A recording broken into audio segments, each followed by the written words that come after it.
This is not a video about renting, this is not a video about complaining anything, this is a video about कि हम आगे क्या कर सकते हैं। मैंने अपना रिजल्ट चेक नहीं करा है, और जब तक ऑफिशियल की आएगी तभी मैं चेक करूँगा। उससे पहले मेरी हिम्मत नहीं है किसी भी आलतू फालतू की से, जो एआई से बना दी है कोचिंग वालों ने, उसको तो मैं नहीं देखने वाला, ठीक है। So what we can do, इधर we can accept and analyse, ठीक है, या फिर we can regret and complain. But वास्तव में दोनों ही सूरतों में हमें मेंस की तैयारी करनी पड़ेगी। क्यों? यूपीपीसीएस का जो मेंस है वो अगस्त में है, और यूपीएससी का मेंस जो है वो अगस्त में है। अगर हमारा हो जाता है तो भी हमें अगस्त में तैयारी करनी है मेंस की, नहीं होता है तो भी हमें यूपीपीसीएस का प्रीलिम्स तो देना है दिसंबर को। एंड अगर ऐसा है कि मुझे यार मुझे मतलब आपको या मुझे किसी को भी अगर हमें यूपीपीसीएस का प्रीलिम्स देना है, तो भी हमें एटलीस्ट अगस्त तक सिलेबस निपटाना ही पड़ेगा। इसका रीज़न ये है कि जो मेंस होगा यूपीएससी का अगस्त में, उसके बाद सितंबर एक महीना, दिसंबर दूसरा महीना, अक्टूबर दूसरा महीना, एंड नवंबर तीसरा महीना, 3 ही महीने हैं हमारे पास now. So we have to focus on mains. Either we will clear the UPSC prelims or we will not. In both the condition mains तो करना ही पड़ेगा, वो भी 3 महीने हैं हमारे पास, ओनली 90 दिन, ठीक है। कायदे में कह सकते हैं क्या, 12 हफ्ते हैं टोटल, ठीक है। 3 महीने के 4 हफ्ते, 12 हफ्ते हो गए, प्लस 5 दिन ये वाले जहाँ पर हमें सोचना है, हमें प्लानिंग करनी है। अब ये 5 दिन बहुत क्रूशियल हैं ये वाले, ठीक है। एक ओवरव्यू ले लेते हैं यार। सबसे पहले यूपीपीसीएस का जो सिलेबस है मेंस का, वो है क्या? क्योंकि यार यूपीएससी का मैं मानता हूँ कि आपको पता होगा, अगर आपने प्रीलिम्स दिया है, अगर आपने नहीं भी दिया है तो आपकी जो जनरल माइंडसेट होगा कि यार यूपीपीसीएस का मेंस देना है। तो देखते हैं। सबसे पहले जीएस का paper 1, paper 2, paper 3 and paper 4। इनका सिलेबस जो है वो exactly line by line same है। किसका सिलेबस से? यूपीएससी के सिलेबस से। यूपीएससी के जीएस 1 2 3 4 है वो सेम है, ठीक है। ऐसे भी लगभग सेम ही होता है। बट ये जो जीएस पेपर 5 है, जीएस पेपर 6 है, ये यूपी स्पेशल पेपर है, ठीक है। खैर इस वीडियो में हम कंटेंट की बात नहीं कर रहे हैं, बात क्या कर रहे हैं वो ये है कि यार जीएस पेपर 1 का जो सिलेबस है, देख सकते हो आप। मैं अब थोड़ा सा एग्जांपल दे देता हूँ आपको। Freedom struggle, various stages, important contributors and different part of the country, post independence consolidation आ गया, history of the world, French revolution, industrial revolution and all, 7 features of Indian society. आप देख रहे हो सेम सिलेबस है। I want कि आप इसे पॉज करो वीडियो को और एक बार पूरा सिलेबस पढ़ लो, ठीक है। स्लाइड्स को एज अ पीडीएफ फॉर्मेट में ग्रुप में प्रोवाइड कर दूंगा, जिसका लिंक आपको पिन कमेंट में मिल जाएगा। ये रहा GS2 का सिलेबस, ठीक है। अगेन देखो, Indian constitution, historical underpinnings, evolution and all, role of supreme court, role of finance commission, separation of power, comparison of Indian constitution scheme, okay. ये सब सिलेबस सेम है। यहाँ पर देखोगे लास्ट में आपको ये मिल जाएगा, इंटरनेशनल इंस्टीट्यूशंस एंड IR वाला, डायस्पोरा और ये सब मिल जाएगा आपको, ठीक है। पूरा सेम सिलेबस है। GS3 का भी सेम सिलेबस है, डिट्टो, ठीक है। आप जाके इसे पूरा अच्छा सब पढ़ सकते हो।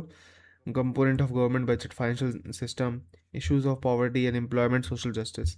बट यहाँ सिलेबस दिखाने का इंपॉर्टेंट पॉइंट क्या है? सिलेबस दिखाने का इंपॉर्टेंट पॉइंट ये है कि सिलेबस से डायरेक्ट क्वेश्चन भी आते हैं। लेट्स हम क्वेश्चन ब्रेक डाउन करते हैं ताकि हम समझ पाएँ कि हम किस तरीके से पढ़ेंगे। और यही नहीं, इस वीडियो के एंड में मैं आपको 2025 का पेपर था ना मेंस का, उसका GS3, उसका हर एक क्वेश्चन को, 20 क्वेश्चन है टोटल, ठीक है। 20 में से हम सारे क्वेश्चन को अच्छे से एनालाइज करेंगे, अच्छा इसमें कंटेंट मांग क्या रहा है, ताकि हमें डिमांड समझ में आए तो हम उस हिसाब से सप्लाई भी कर पाएँ, okay. This is the basic highlight. देखते हैं।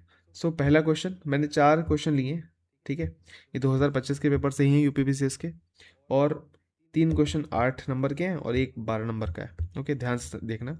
पहला क्वेश्चन है, does globalisation lead to both cultural integration and cultural conflict?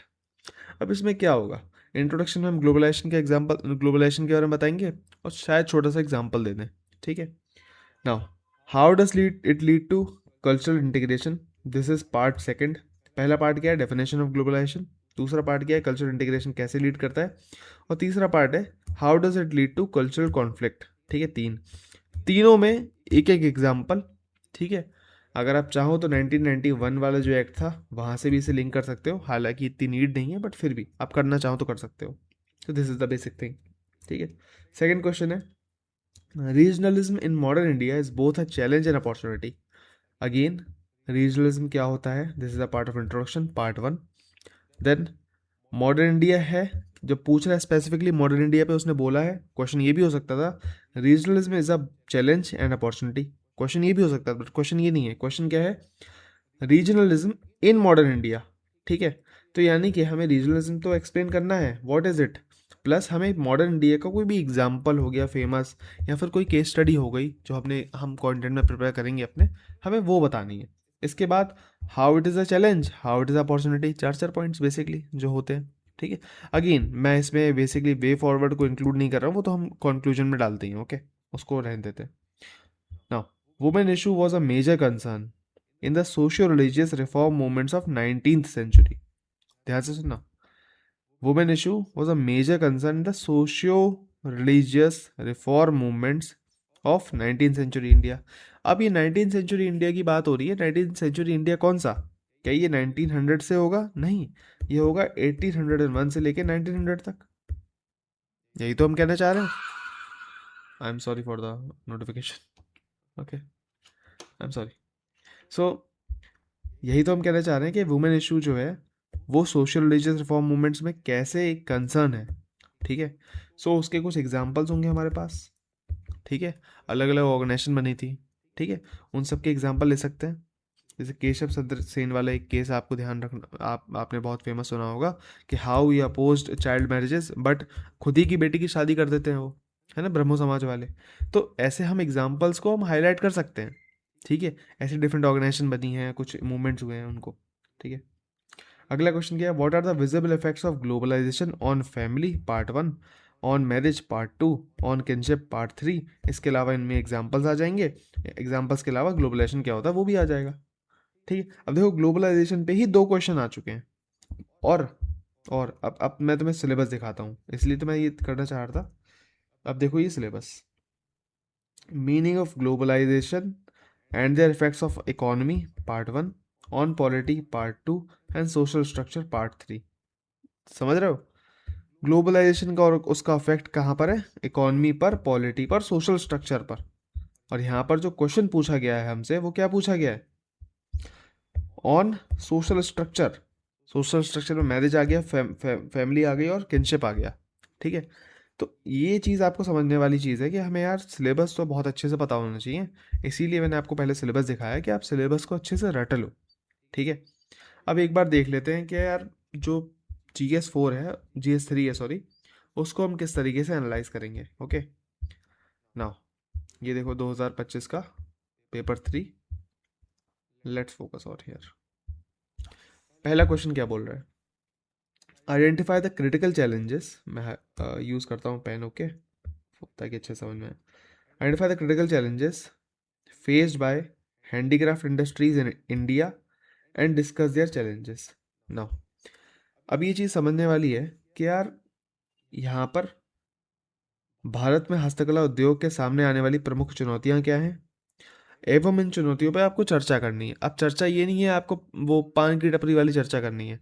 यहाँ पर चर्चा का मतलब क्या है कि पॉजिटिव पॉइंट क्या है, नेगेटिव पॉइंट क्या है, गवर्नमेंट क्या कर रही है। ठीक है, ये सब आपको बातें करनी है।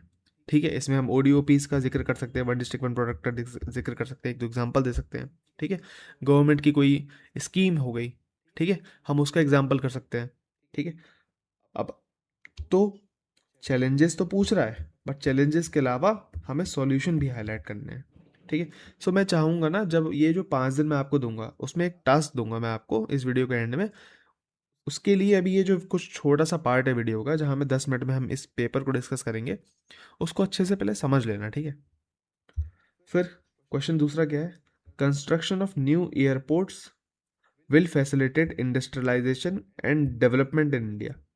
ठीक है, अब एक बात ध्यान रखने वाली है, दोनों ही क्वेश्चंस में इंडिया वाला जो टर्म है, इंडिया वाला टर्म है बहुत हाईलाइटेड है। बट आपको ये समझना पड़ेगा, अगर आप खासकर UP PCS के एग्जामिनेशन या फिर में पार्टिसिपेट कर रहे हो या फिर किसी भी रीजनल एग्जाम के पार्टिसिपेट कर रहे हो, तो उसकी जो डिमांड होती है हमें रीजनली मैथ भी करनी है। तो जहाँ पर भी वो इंडिया बोल रहा है तो एटलीस्ट हमें एक एग्जाम्पल यूपी का भी देना पड़ेगा। जैसे कि अभी हाल ही में एक क्वेश्चन आया था UPSC में, दोनियोपोली एयरपोर्ट पे जिक्र था, विजयनगर एयरपोर्ट की बात की गई थी। तो क्या हम उनको एग्जाम्पल्स में लिख सकते हैं, न्यू एयरपोर्ट से ऑब्वियसली लिख सकते हैं। क्या वो इंडस्ट्रियलाइजेशन को फैसिलिटेट करेंगे, how airports become a medium of communication, है ना, मूवमेंट। उससे क्या होता है, इंडस्ट्रियलाइजेशन को मूवमेंट मिलता है, बूस्ट मिलता है। जब हम इंडस्ट्रियलाइजेशन पढ़ते हैं तो हम इस बारे में बात करते हैं, ठीक है। कंस्ट्रक्शन हो रहा है न्यू एयरपोर्ट्स का, इससे इंडस्ट्रियलाइजेशन होगा, डेवलपमेंट होगा, बस यही बताना है, दो दो पॉइंट्स, ठीक है, एग्जाम्पल के साथ। Now discuss the concept of unemployment in India as developed by national sample survey office, NSSO, ठीक है। अब अगर ये थोड़ा आपने पढ़ा होगा पॉलिटी में, sorry sorry I am sorry, economy में, तो आपको बहुत अच्छे से समझ में आना चाहिए कि ये किस बारे में बात कर रहा है। मैं थोड़ा हाईलाइट कर देता हूँ इसको ताकि आप अच्छे से समझ पाओ। देखो, एनएसएसओ जो होता है, ठीक है, जो अनएम्प्लॉयमेंट के बारे में आपसे जानकारी लेता है, वो किस तरीके से लेता है, ठीक है। एक तो होता है उसका यूजुअल स्टेटस, ठीक है, ठीक है, और सब्सिडियरी स्टेटस, ठीक है। इन दोनों का ही जिक्र करना है हमें इस क्वेश्चन में। साथ ही साथ एनएसएसओ जो एज लेता है वो कौन से क्राइटेरिया, 15 से 59 वाली है, ठीक है। वही इंटरनेशनल लेबर ऑर्गेनाइजेशन से कंफ्यूज मत हो है ना, वो 18 से 59 लेता है, ठीक है। तो क्या हमें इसका जिक्र करना है, और साथ ही साथ हमें करंट वीकली स्टेटस का भी जिक्र करना है। करंट वीकली स्टेटस क्या होता है, और एनएसएसओ का प्राइमरी स्टेटस में यूजुअल स्टेटस, यूजुअल ये प्राइमरी स्टेटस, सॉरी एक सेकेंड, देखो, ये हो गया प्राइमरी स्टेटस और यूजुअल स्टेटस। प्राइमरी स्टेटस क्या होता है आपने पढ़ा होगा, 182 डेज से में से 50% भी अगर हो गया, अनएम्प्लॉयमेंट मिल गया 182 दिन में से भी, तो आपको प्राइमरी स्टेटस में एम्प्लॉयड माना जाएगा। 50% भी नहीं मिला, यानी कि 91 डेज भी एम्प्लॉयड नहीं रहे आप, तो अगर आप 30 दिन रहे हो तो आपको सब्सिडी स्टेटस में माना जाएगा, ठीक है। करंट वीकली स्टेटस, ये बेसिकली इसका सीन अलग है। नाउ हमें इस पूरे का जिक्र करना है। अगर हमने बेसिक्स ऑफ इकोनॉमी ही सही से नहीं पढ़े होंगे, ठीक है, मैंने कल एक ऑडियो रिकॉर्डिंग डाली थी जहाँ मैंने समझाया था कि यार हमें कुछ भी पढ़ना है, चाहे इकोनॉमी पढ़नी है, चाहे कुछ भी पढ़ना हो, बहुत अच्छे से पढ़ना पड़ेगा, रट्टाफिकेशन से काम नहीं चलेगा। This question is the perfect example of that, ठीक है। इकोनॉमी में अगर मुझे यही नहीं पता है कि यार एनएसएसओ, ठीक है, पॉवर्टी को कैसे निकालता है, अनएम्प्लॉयमेंट को कैसे नापा जाता है, ये सब चीज़ें, या फिर फॉर एग्जांपल पॉवर्टी पे क्वेश्चन आया था, तो मुझे डांडे का रैत कमीशन नहीं पता है, लकड़वाल कमेटी नहीं पता है मुझे, जिस पे ये क्वेश्चन आ चुके हैं प्रीलिम्स में, बट वो क्रोनोलॉजी के अलावा उन्होंने ज़्यादा कुछ नहीं पूछा है, ठीक है। तेंदुलकर कमेटी हो गई, ठीक है। अब तेंदुलकर कमेटी जो पूछी है, तेंदुलकर कमेटी चलती है, बट क्या मुझे अगर इसका वो देना है कि कंक्लूजन देना है या कुछ पॉजिटिव पॉइंट्स हाईलाइट करने हैं कि ये भी हम अपना सकते हैं, तो क्या मैं जो रंगराजन कमेटी है, रंगराजन कमेटी, क्या मैं उसका जिक्र नहीं करूँगा। देखो, मैं समझ रहा हूँ अगर आपने ये चीज़ अच्छे से नहीं पढ़ी होगी तो ये बातें आपको बातें ही लग रही होंगी, पर जिसने पढ़ी होगी समझ में आ रहा होगा कि यार डंडे का रथ कमेटी कौन सी है, लकड़वाल कमेटी कौन सी है, तेंदुलकर कमेटी कौन सी है, और रंगराजन कमेटी कौन सी है। हमें पता है तेंदुलकर कमेटी जो 2005 में आई है, ठीक है। इसमें कहा गया था कि यार 32 रुपये आपको पर दिन मिल रहा है पर पर्सन, तो आपको पॉवर्टी लाइन के ऊपर माना जाएगा, यही तो है। पर 32 rupees, is it a right criteria. अब ये चीज़ आपको सोचनी है कि यार क्वेश्चन एम्प्लॉयमेंट में आ रखा है, तो हो सकता है पॉवर्टी पे भी आ जाए, एंड पॉवर्टी पे आएगा तो क्या क्वेश्चन पूछ सकता है, ठीक है। अब ध्यान सुनना, नेक्स्ट क्वेश्चन की बात कर लेते हैं, ठीक है, ज़्यादा टाइम वेस्ट नहीं कर रहे। हाउ आर डिजिटल पेमेंट्स, एक second, how are digital payments system promoting financial inclusion. क्या मैं यहाँ पर मनी ऐप का जिक्र नहीं कर सकता। ज़रूरी है फाइनेंशियल इंक्लूजन गाँव में हो। फाइनेंशियल इंक्लूजन बेसिकली दो टाइप से हो सकता है, हमें पता होना चाहिए। एक हो सकता है वर्टिकल, एक हो सकता है वर्टिकल, एक हो सकता है हॉरिजॉन्टल। हॉरिजॉन्टल फाइनेंशियल इंक्लूजन कैसा होता है, हॉरिजॉन्टल होता है भाई जिन एरियाज़ में अभी तक इंटरनेट नहीं पहुंचा है, अभी तक सर्विसेज नहीं पहुंची, हम उन एरियाज़ में पहुंचाएंगे सबसे पहले।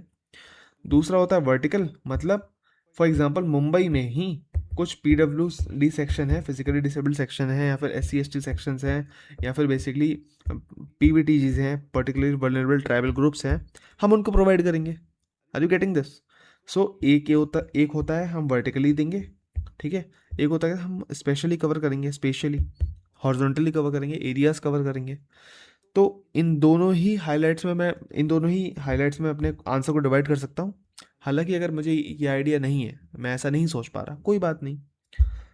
क्वेश्चन क्या पूछा है वापस एक बार देख लो।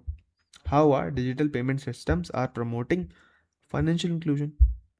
UPI का जिक्र हो सकता है इसमें, भीम यूपीआई का जिक्र हो सकता है। 123 पे करके एक जो आया है, ठीक है, किसके लिए आया है, जो फ़ोन आते थे जैसे डिब्बा फ़ोन कहते हो यहाँ पर, या फिर फीचर्ड फ़ोन कहते हैं हम, कीपैड वाले, हम उनका जिक्र कर सकते हैं 123 पे का, ठीक है। And not only this, digital payment system में हम फास्टैग्स का भी जिक्र कर सकते हैं। फाइनेंशियल इंक्लूजन कैसे हो रहा है, क्या हम मनी ऐप का जिक्र कर सकते हैं। मनी ऐप क्या है, आरबीआई का ऐप है, जहाँ पर आप डिजिटल सेंसर्स की मदद से जो फिजिकली डिसेबल्ड लोग हैं, या फिर खासकर मतलब जो दृष्टिवर्धित लोग हैं जिनकी दृष्टि सही नहीं है, या फिर जो सुन नहीं सकते सही से, उनके लिए खास कर ये वाइब्रेशन से कर सकते हैं payment. This is all this. फिर नेक्स्ट क्वेश्चन, अभी एग्जाम्पल्स हैं, इसमें भी बहुत सारे एग्जाम्पल्स आप निकाल सकते हो जब आप बैठोगे पढ़ने, ऑब्वियसली ये सब सिलेबस का ही पार्ट है। Jobless growth is a major concern for Indian economy. In this backdrop, analyze the reasons behind the stagnation of employment elasticity. अब यहाँ पर समझने वाली क्या बात है, जॉबलेस ग्रोथ, फिर स्टेगनेशन ऑफ एम्प्लॉयमेंट इलास्टिसिटी। अब अगर आपने ये चीज़ सही से नहीं पढ़ी है तो आपके तोते उड़े जाएंगे। जैसे एग्जांपल देता हूँ मैं आपको, ठीक है, ध्यान सुनना। एक होती है ग्रोथ और एक होता है इन्फ्लेशन। फॉर एग्जांपल जैसे जीडीपी बढ़ रही है और ये ग्रोथ हो रही है, जीडीपी कह लो या इन्फ्लेशन कह लो, महंगाई बढ़ते जा रही है और इन्फ्लेशन भी बढ़ रही है, ठीक है, ये हो गई फेज़ 1, ठीक है। दूसरा फेज़ क्या हो गया कि यार ग्रोथ हो रही है और इन्फ्लेशन कम है, महंगाई कम है, तो यार ये अच्छी बात है, ठीक है। एक होता है यार ग्रोथ भी नहीं हो रही और जीडीपी भी नहीं हो रही, ये खराब बात है, ठीक है। एक होता है यार महंगाई बढ़ते जा रही है, बढ़ते जा रही है, बढ़ते जा रही है, बट जीडीपी बढ़ ही नहीं रही, जीडीपी वो सॉरी ग्रोथ बढ़ ही नहीं रही, ग्रोथ बहुत कम है, ठीक है। ये वाला जो फेज़ होता है ना, ये होता है स्टैग्नेंट इकोनॉमी का फेज़, ठीक है। स्टैग्नेंट इकोनॉमी का फेज़, स्टैग्नेंट इकोनॉमी का फेज़ क्या होता है कि लोग एम्प्लॉयड नहीं हो रहे, एम्प्लॉयमेंट नहीं मिल रहा लोगों को, बट कहीं ना कहीं ग्रोथ भी नहीं, इसी वजह से क्या हो रहा है, ग्रोथ नहीं हो रही है, ठीक है, बट महंगाई बढ़ते जा रही है, तो ये दिक्कत है। अब ऐसे में क्या करेगा गवर्नमेंट, क्या करेगी, गवर्नमेंट चाहेगी कि यार फिजिकल पॉलिसी लेके आओ, है ना, मॉनेटरी पॉलिसी के साथ फिजिकल पॉलिसी भी लेके आओ। जैसे एग्जांपल आत्मनिर्भर भारत पैकेज, आत्मानी जो चला था। सो क्या हम इसे वहाँ से सबसे कनेक्ट कर सकते हैं, ऑब्वियसली वी कैन, ठीक है। वापस से एक बार क्वेश्चन पढ़ो, jobless growth is a major concern of Indian economy in this backdrop, मतलब ये एक हाईलाइट दे दिया उन्होंने, ठीक है। Analyse the reasons behind stagnation of employment elasticity. अब हमें रीजंस बताने हैं in the manufacturing sector, sector भी स्पेसिफिक बता दिया, ठीक है। तो जॉबलेस ग्रोथ और इस पर हम कितना क्वेश्चन का परसेंटेज दे सकते हैं, मुश्किल से मुश्किल 15 से 20% हम क्वेश्चन का इन्वेस्ट करेंगे यहाँ पर। बाकी जो होगा वो 5 से 6 हमें रीजंस देने पड़ेंगे, एक आध एग्जाम्पल देना पड़ेगा, ठीक है। हम कोविड वाला एग्जाम्पल दे सकते हैं, सबसे बढ़िया था वो उस समय, है ना। तो ये सब चीज़ें हैं, ठीक है। आप वो वाला ग्राफ बना सकते हो जो मैंने अभी जस्ट आपको बना के दिखाया, ठीक है। How can inclusive and sustainable industrialisation drive economic growth while ensuring environmental sustainability in India? ना तो क्वेश्चन इज, अब इसमें एस हटा दो, इस लाइन को एक बार ना हटा दो अपने दिमाग से, सबसे ज़्यादा दिक्कत तो यही करेगी, ये क्यों लिखे हुए हैं। अब क्वेश्चन को पढ़ो, inclusive and sustainable industrialisation economic growth को बढ़ाएगा, ठीक है, while ensuring environmental sustainability in India, ठीक है। सबसे पहला पार्ट क्या है कि भाई ये इसके एग्जाम्पल क्या होगा, पहली एक तो आपको एग्जाम्पल पता होना चाहिए, दूसरा ये है यार कोई इससे इकोनॉमिक ग्रोथ कैसे बढ़ रही है, और इकोनॉमिक ग्रोथ होने के साथ साथ ये इन्वायरमेंटल सस्टेनेबिलिटी को कैसे इंश्योर कर रहा है, ठीक है। अब यहाँ पर एक बात समझने वाली ये है कि अगर एस दिए हुए हैं तो एटलीस्ट मुझे कम से कम एस का जिक्र ज़रूर करना है एक दो बार, ठीक है। अगर मैं जिक्र नहीं करूँगा इनका, इन कीवर्ड्स को यूज़ नहीं करूँगा तो बेकार है फिर, क्योंकि क्वेश्चन में दिया हुआ है ना, इसलिए कीवर्ड्स को भी यूज़ करना है। Next question, examine how the recent developments in biotechnology particularly genome editing are reshaping India's agricultural productivity and climate resilience, ठीक है। अब यहाँ पर हम जीएम मस्टर्ड, जीएम कॉटन, है ना, इन सब का जिक्र कर सकते हैं, बीटी कॉटन का, है ना, बीटी ब्रिंजल भी आ चुकी है बट वो बेसिकली अप्रूवल नहीं मिला है, क्या हम इन चीज़ों का जिक्र कर सकते हैं, है ना, जीएम मस्टर्ड हो गया। तो this is not only about this, हम गोल्डन राइस का जिक्र कर सकते हैं, ठीक है। पोटैटोज का जिक्र कर सकते हैं, ठीक है। So and not only about this, हम जिक्र कर सकते हैं, आई थिंक एक और चीज़ है जिसका हम जिक्र कर सकते हैं, वो है हाउ पेस्टिसाइड्स को हम बेसिकली रिड्यूस कर सकते हैं बाय यूजिंग दिस, ठीक है। जैसे हम बीटी कॉटन में भी करते हैं, जिनका जिक्र बीटी वॉर्म्स जो होते हैं उनको मारने के लिए। अब क्वेश्चन को एक बार देख लेते हैं कि क्वेश्चन को आंसर कैसे करना है। Examine how recent developments in biotechnology part 1, particularly genome editing, are reshaping India's agricultural productivity and climate resilience। अब देखो 3 हाईलाइट्स हैं यहाँ पर। पहला रीसेंट डेवलपमेंट, ठीक है, यानी कि हमें कोई एग्जाम्पल मांग रहा है, एग्जाम्पल या केस स्टडी मांग रहा है, जैसे बीटी कॉटन हो गया, ये सब हो गया, ठीक है। अब बायोटेक में कुछ हो रहा है, उससे एग्रीकल्चर पे क्या बेनिफिट हो रहा है, ठीक है। दूसरा, क्लाइमेट रेजिलियंस क्रॉप्स कैसे बन रही हैं उससे। अब आगे लिखा भी है एग्जाम्पल्स फ्रॉम 24-25, ठीक है। तो इस हिसाब से जिक्र कर सकते हैं, 3-4 सेट्स बनेंगे। Evaluate the social media in radicalisation across the border. Role of social media, अब ये डिफरेंट डिफरेंट डायमेंशंस पे हो सकता है रोल ऑफ सोशल मीडिया। अब इसके लिए लेट्स यूज सिलेबस।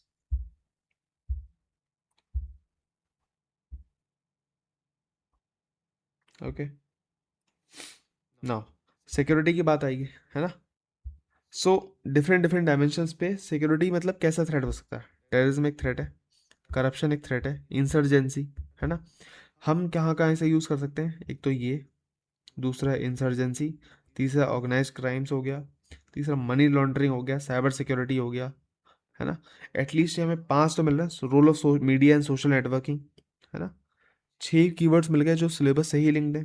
क्या हम इनका जिक्र कर सकते हैं इस क्वेश्चन को आंसर करने में? Obviously we can. अब कह रहा है role of social media and radicalisation across the borders, again cyber crime, ये सब चीज़ें आ गई, ठीक है। Despite all efforts, nuclear proliferation still poses a challenge to internal security।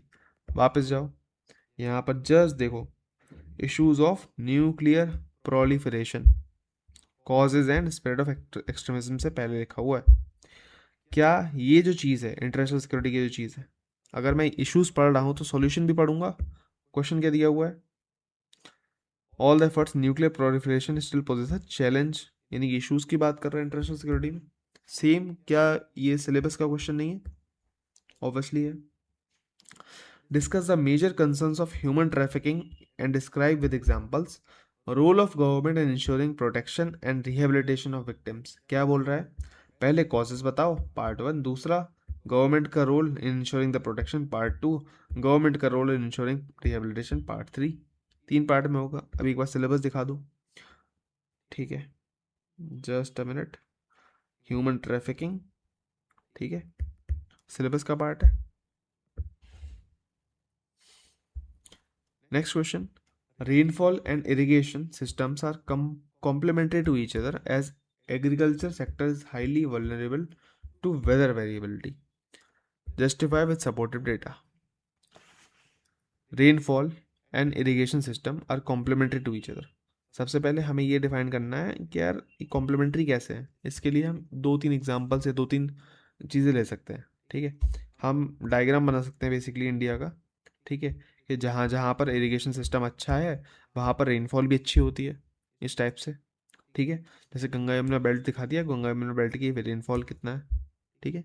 ये एग्जांपल, ये जो डायग्राम जिसकी मैं बात कर रहा हूँ इस टाइप से, ये आपका बना हुआ है एनसीईआरटी में। अगर आपने सही से पढ़ी होगी, आपने पढ़ा होगा एक बार, तो आपको दिख जाएगा वहाँ पर एनसीईआरटी में ये डायग्राम, जहाँ पर रेनफॉल, रेन शेड्यूल रीजन कितना है ऐसे इंडिया का, ठीक है। यहाँ पर ऐसे निकलता है, आई थिंक 120 के आसपास है, यहाँ से पूरी लाइन जाती है। और फिर नॉर्थ का कितना है, नॉर्थ ईस्ट का कितना है, राजस्थान वाले पार्ट का कितना है, ठीक है। वो चीज़ हम हाईलाइट कर सकते हैं, ठीक है। एक छोटा सा डायग्राम ऑलवेज 1 नंबर एक्स्ट्रा दे देगा, ठीक है।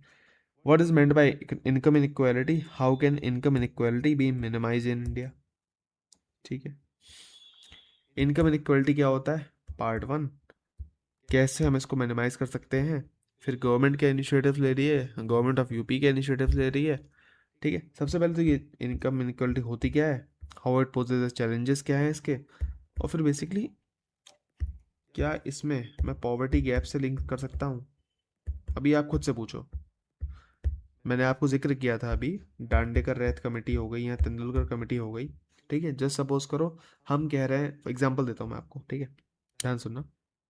हम कह रहे हैं कि आज के समय में अंबानी जो है वो हर मिनट का करोड़ों कमा रहा है, ठीक है। वहीं हम दूसरी तरफ कह रहे हैं कि यार पॉवर्टी गैप के जो पॉवर्टी लाइन की जो डेफिनेशन है, वो 32 रुपये, अगर आप एक बंदा 32 रुपये कमाएगा एक दिन का, डे का, ठीक है, पर डे, पर पर्सन, तो वो हम कहेंगे पॉवर्टी लाइन से ऊपर है।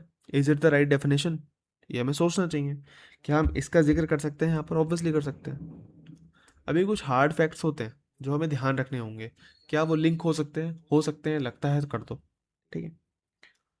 Analyse the impacts of global economic tension and import export obstacles on Indian economy, ठीक है। अब ग्लोबल इकोनॉमिक टेंशन के इम्पैक्ट क्या होंगे एंड इम्पोर्ट एक्सपोर्ट ऑब्स्टेकल्स क्या बनेंगे इंडियन इकोनॉमी पर। एग्जाम्पल हम दे सकते हैं, जैसे आज का चल रहा है ना, जो ईरान का है स्ट्रेट ऑफ हॉर्मूज को लेकर, क्या हम उसका दे सकते हैं अगर आगे क्वेश्चन आता है तो? उसके बैकड्रॉप में ये आंसर हो सकता है। अब समझने वाली बात है, क्या ये जो है क्वेश्चन, ये हमारा इसका पार्ट है सिलेबस का, सप्लाई चेन मैनेजमेंट, ठीक है। Okay, just a minute.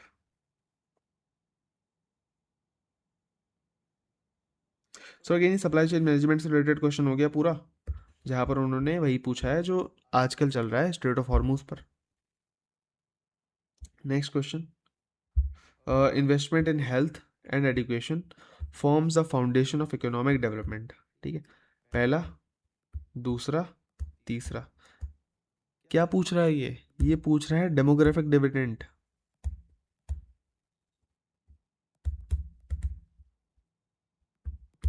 यही तो पूछ रहा है घूम फिर के। खुद से पूछो, क्या ये डेमोग्राफिक डिविडेंड नहीं पूछ रहा है? अब ये डेमोग्राफिक डिविडेंड में क्या होता है कि यार हमारी जो, फॉर एग्जांपल, इंडिया में अभी मेजर पॉपुलेशन क्या है? यूथ की है, ठीक है। तो इसको डिविडेंड चाहिए हमसे, डेमोग्राफी से डिविडेंड चाहिए, मतलब रिटर्न चाहिए, प्रॉफिट चाहिए, तो हम कैसे लेंगे? यूथ को स्किल्स प्रोवाइड करेंगे, यूथ की हेल्थ अच्छी करेंगे, यही तो है, यही क्वेश्चन कह रहा है। Land reforms in India remains an unfinished agenda. Explain how the lack of proper land records and tenancy reforms acts as a hurdle in industrialization and modernization of agriculture. Question वापस पढ़ो एक बार ध्यान से। Land reforms एक unfinished agenda है, मतलब पहले जितने भी लैंड रिफॉर्म्स हुए होंगे वो सही से इम्प्लीमेंट नहीं हो पाए। हो सकता है वो कॉपीज में, पेपर में बहुत अच्छे से आपने दिखा दिए कि अच्छा ये कर देंगे, वो कर देंगे, दुनिया हिला देंगे, बट अब लिटरल आप इम्प्लीमेंट नहीं कर पाए, ऐसा कहने का मतलब है। Explain how the lack of proper land records and tenancy reforms act as a hurdle in industrialization and modernization of agriculture, ठीक है। तो पहला पार्ट तो यही है, how it is unfinished agenda, ये आपका इंट्रो का पार्ट हो गया, you can use this.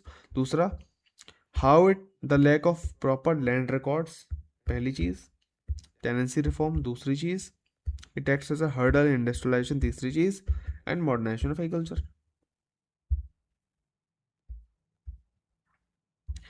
Access the contribution of startup schemes in government of India, of the government of India in technology transfer, economic growth and overall development। अभी direct related है scheme से, तो हमें schemes का जिक्र भी करना होगा, ठीक है। अब इसमें स्टार्टअप्स के लिए क्या प्रावधान है वो हमें पता होना चाहिए कि यार 10 साल होता है तो 100 करोड़ या 200 करोड़ का जिक्र है, ठीक है। और फिर उसमें बेसिकली स्टार्टअप्स के लिए हम, गवर्नमेंट क्या करती है, स्कीम कौन सी लेके आई है, ठीक है। तो वो सब हम इनका जिक्र कर सकते हैं कॉन्ट्रीब्यूशंस के। Information technology, space technology and biotech are playing an important roles in transforming India into a developed nation, ठीक है। ऑब्वियसली इंफॉर्मेशन टेक्नोलॉजी कैसे डेवलप बनाती है नेशन को, स्पेस टेक्नोलॉजी कैसे, बायोटेक कैसे, how these three are playing a important role, इसके अलग अलग एस्पेक्ट्स बन सकते हैं। चार चार पॉइंट भी हो गए, टोटल 12 पॉइंट हो गए, एक एग्जाम्पल हो गया, 15 पॉइंट हो गए, simple. What types of threats do drugs and organized crime pose to India's internal security? वापस जाओ, just a minute,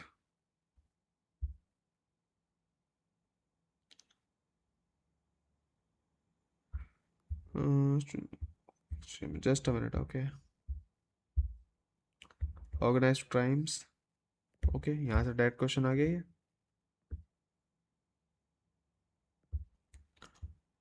drugs organised crime, अब हम इसका जिक्र कर रहे हैं तो क्या मैं इंडिया का छोटा सा मैप बनाकर ऐसे, ठीक है, या फिर इंडिया का छोड़ो, अगर मैं नॉर्थ इसका पूरा साउथ ईस्ट एशिया का बना दूँ ऐसे, ठीक है, ये इस तरीके से, ये स्ट्रेट ऑफ हॉर्मूज हो गई ऐसे, और इंडिया इज, ये इंडिया ऐसे लिख दूँ इंडिया, यहाँ पर बना दो गोल्डन क्रिसेंट, यहाँ बना दो गोल्डन ट्रायंगल, ठीक है। तो क्या मैं कह सकता हूँ इंडिया दोनों तरफ से, दोनों बॉर्डर से घिरा हुआ है, किससे, ड्रग कार्टल से, ठीक है, वहाँ से ऑर्गेनाइज क्राइम भी होता है। तो क्या जिक्र कर सकता हूँ उसका, एक मैप यानी एक number extra. Security is development and development is security, मतलब इंटरनल सिक्योरिटी डेवलपमेंट से कैसे लिंक्ड है और डेवलपमेंट सिक्योरिटी से कैसे लिंक्ड है। क्वेश्चन वापस पढ़ो, चैलेंजेस ऑफ इंटरनल सिक्योरिटी हो गया, okay,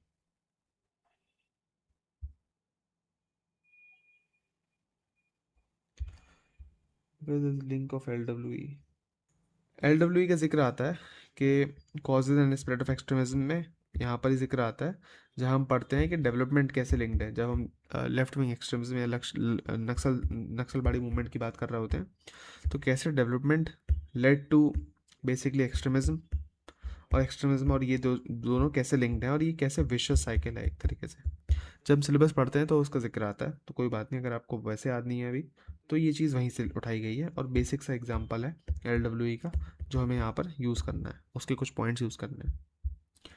suggest some effective strategies for reducing the risk of man made disasters like industrial accidents, terrorist attacks. कुछ स्ट्रेटजीज को यूज़ करना है हमें, जो ऑब्वियसली स्ट्रेटजीज खुद की जेब से तो बनाएंगे नहीं, कहाँ से बनाएंगे, नीति आयोग की रिपोर्ट्स निकलती हैं, ठीक है, नीति आयोग के 75 एक डॉक्यूमेंट है, वहाँ से आप देख सकते हो। इसके अलावा गवर्नमेंट्स की रिपोर्ट्स हैं, गवर्नमेंट के डॉक्यूमेंट्स निकलते हैं, वहाँ से हम निकाल सकते हैं, या फिर कोचिंग के नोट से वहाँ पर आपको मिल जाता है, वहाँ पर निकाल लो, ठीक है। बट आपका कंटेंट होगा पहले से ही, effective strategy for reducing the risk of man made disasters and industrial accidents like, हो गया, ये सब चीज़ें हो गई। अब क्या यहाँ पर डिजास्टर मैनेजमेंट है सिलेबस में, ऑब्वियसली आपके पास सिलेबस में डिजास्टर मैनेजमेंट है, तो यानी कि सिलेबस को अगर आप अच्छे से गो थ्रू करोगे, प्लस पीवाईक्यूज को एक बार, दो बार, तीन बार, चार बार, पांच बार पढ़ोगे, और जिस तरीके से एटलीस्ट मैंने कोशिश करी है आपको अच्छे से बिल्कुल ऐसे word by word break down करने की, मैं ये नहीं कह रहा बहुत अच्छे से हो गया है जो भी हो गया, ठीक है, क्योंकि हमने बहुत जल्दी जल्दी में करा है, ठीक है, वीडियो की लेंथ को देखते हुए भी। तो मैं आपसे क्या चाहता हूँ अगले कुछ महीनों, अगले कुछ हफ्तों में, ठीक है, आई वॉन्ट कि यार आप जितने भी पेपर हैं एटलीस्ट 2018 के बाद के, ठीक है, 2019 से लेकर 25 तक का जो मेंस का पेपर है, आप उसे उठाओगे सबसे पहले, एक एक क्वेश्चन को गो थ्रू करोगे, ठीक है, चारों पेपर हो गए आपके पास, चार पेपर, 5-6 साल हो गए, 5 साल भी मान लो, तो 20 पेपर हो गए, 20 पेपर में 20 क्वेश्चन, 400 क्वेश्चन है आपके पास। ये जो 400 क्वेश्चन है, इसको आप इस तरीके से ही एनालाइज करोगे जिस तरीके से मैंने किया है। अच्छा, इसमें ये देखो, इसमें ये पूछा गया है तो इसका ये कंटेंट एटलीस्ट आना चाहिए, इसमें ये है तो मैं इसमें ये डाल सकता हूँ। ये चीज़ बहुत ज़रूरी है, क्योंकि कल को अगर आप बैठोगे ना, जैसे फॉर एग्जांपल मैं आपको एग्जांपल दूँ, role of social media and radicalisation पूछा है, 8 नंबर का क्वेश्चन है भैया, यार मैं मैक्सिमम से मैक्सिमम अगर बनाऊंगा तो 6 पॉइंट ही तो बना सकता हूँ, 6 पॉइंट ही याद रख सकता हूँ 8 नंबर के लिए। फिर एक आध एग्जाम्पल हो गया, 7-8 पॉइंट वैसे ही हो जाते हैं, रोल है अक्रॉस द बॉर्डर तो सॉल्यूशन भी दूंगा। तो चार, 6 पॉइंट हो गए इशूज़ के, 4 से 6 पॉइंट हो गए सॉल्यूशन के, खत्म आंसर। वर्ड लिमिट ही नहीं है मेरे पास इतनी। जब वर्ड लिमिट नहीं है तो इट इज़ माई रिस्पॉन्सिबिलिटी कि मैं कौन, इस पर इट्स माई रिस्पॉन्सिबिलिटी कि मैं कंटेंट के हिसाब से काम करूँ, ना कि अपनी मर्जी के हिसाब से। ऐसा तो है नहीं कि मैं अपनी जेब से कुछ भी लिख दूंगा, ठीक है। दूसरा, अगर मैं आपको एक छोटा सा हाईलाइट भी दूं, तो फॉर एग्जांपल ये आपके 2 पेजेस हैं जहाँ पर आप आंसर लिखोगे। शुरुआती यार आपके 20 वर्ड, 20 जो होंगे, 20 शब्द तो यूज़ हो जाएंगे इंट्रोडक्शन में, लास्ट के 20 मान लो आप यूज़ हो जाएंगे कंक्लूजन में। 40 वर्ड्स तो आप यूज़ कर चुके, बीच में बॉडी को यूज़ करने के लिए आपके पास कितने बचे पता है आपको? Let me show you. देखो, 20 प्रश्न है, 10 प्रश्न खंडे में है, जहाँ पर आपको 125 वर्ड देने हैं। 125 में से अगर आप 80 माइनस कर देते हो, कितना बचता है? 75। 75 वर्ड्स में आपको पूरा बताना है, सॉल्यूशन भी हर एक चीज़ का। आपको कोई भी government of India, government of Uttar Pradesh का जो भी एग्जाम्पल होगा वो देना है आपको, स्कीम्स का। So the thing is not about reading, it is about reading for the right thing. ठीक है, पढ़ने को बैठ सकते हो, सॉल्यूशन या फिर केस स्टडी देखोगे, 50-60 केस स्टडी मिल जाएंगी, रटे बैठे हो, याद करे बैठे हो, क्या आप वहाँ पर कॉपी में लिख पाओगे? ठीक है, जैसे फॉर एग्जांपल मैंने आपको जिक्र किया था पॉवर्टी में गवर्नमेंट डिफरेंट डिफरेंट स्कीम्स होती हैं। ठीक है, अब इसमें पॉवर्टी में स्कीम्स भी आप डालोगे। दूसरा, गवर्नमेंट ने बहुत सारे पॉवर्टी लाइन को डिफाइन करने के लिए ही यूज़ करे हैं बहुत सारे एग्जांपल्स। ठीक है, कमीशंस बनाए, दांडेकर रैत कमेटी हो गया, लकड़वाल कमेटी हो गया, है ना, तेंदुलकर कमेटी हो गई। ठीक है, इसके अलावा दिस रंगराजन कमेटी हो गई, सॉरी। ठीक है, अब तेंदुलकर कमेटी हम मानते हैं, रंगराजन कमेटी 2009 में आई थी, हम इसे नहीं इस्तेमाल करते अभी, बट क्या ये बेटर कमेटी है? तो यस, देखा जाए तो रंगराजन कमेटी के काफ़ी सारे रिकमेंडेशन अच्छे हैं, क्योंकि रंगराजन कमेटी बोलता है कि हम जो फूड है हम उसको काउंट करेंगे, तेंदुलकर फूड को काउंट नहीं करता। ठीक है, तो क्या ये बेटर रिकमेंडेशन है? यस। तो जब मैं सॉल्यूशन की बात करूंगा तो मैं तेंदुलकर कमेटी का जिक्र करूंगा, बट क्या मुझे सारे पता होने चाहिए? यस, होने चाहिए, बट इन शॉर्ट, इतने शॉर्ट में कि यार मेरा बस यूज़ हो जाए। कंटेंट में मुझे ज़्यादा लिखूंगा ही नहीं, क्योंकि देखो ध्यान से अगर तुम देखोगे 125 में से मैक्सिमम 80 वर्ड्स ही लिख पाओगे तुम, 80-85 वर्ड्स लिख पाओगे। आई एम सॉरी, 75 नहीं, 85 होगा। 80 से 85 वर्ड्स ही आप यूज़ कर पाओगे अपने कंटेंट में। यहाँ पर 200 वर्ड्स हैं तो आप मुश्किल से 150 वर्ड्स यूज़ कर पाओगे। द पॉइंट इज, उतने ही मेरे पास पॉइंट्स होने चाहिए, ठीक है, जितने वर्ड्स मैं यूज़ कर सकता हूँ। तो जब पढ़ो, जब कंटेंट बनाओ, तो इसी बात को ध्यान में रख के बनाना कि यार हमें एग्जामिनेशन में कंटेंट लिखना है, अपने दिमाग में कंटेंट नहीं लिखना। ठीक है, तो आई वांट कि आपको टारगेट्स क्या है 27 से लेकर 31 तारीख तक के। ठीक है, सबसे पहला आप काम क्या करोगे, सिलेबस को वर्ड बाय वर्ड, ठीक है, याद करोगे, बिल्कुल रट्टाफिकेशन चाहिए, एक एक वर्ड, एक एक शब्द। फिर समझा देता हूँ, जैसे economic planning in India, objectives, achievements, role of NITI Aayog, pursuit of sustainable development goals. तो ये पूरी लाइन ऐसे रटी होनी चाहिए, पूछे कोई फर्स्ट पॉइंट क्या है तो पूरा पता होना चाहिए। ऐसे इस तरीके से आप पूरा GS 1 2 3 4 का सिलेबस याद करोगे। एक बार आपका सिलेबस याद हो जाएगा आपको, दूसरा काम जो है 400 PYQs हैं, उन 400 PYQs को सबको एक एक करके वर्ड बाय वर्ड एनालाइज करोगे, तो जाके 3 महीने में सिलेबस खत्म हो रहा है, वो भी बहुत अच्छे से।